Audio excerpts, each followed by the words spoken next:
Castelfranco Veneto, baby spacciatori agli istituti superiori di Castelfranco. I due, un 17enne e un 19enne, entrambi studenti, sono stati trovati dai carabinieri in possesso di diverse dosi di marijuana e hashish e di 150 euro provento di spaccio.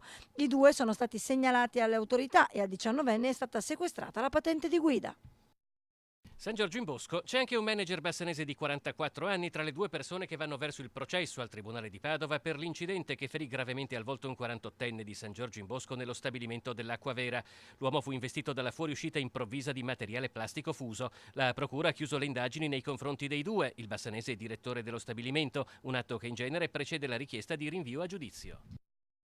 Rosà, gatti avvelenati, un fenomeno che si sta diffondendo in maniera preoccupante nel Bassanese, dove si susseguono segnalazioni di felini trovati morti. L'ultimo caso a Travettore di Rosà, dove sono stati trovati 6 gatti senza vita. Il servizio veterinario dell'ULSS ha inviato una carcassa a Padova per la verifica delle cause del decesso. Solo l'anno scorso sono stati circa 30 i gatti uccisi nel Bassanese, una cifra approssimata probabilmente per difetto.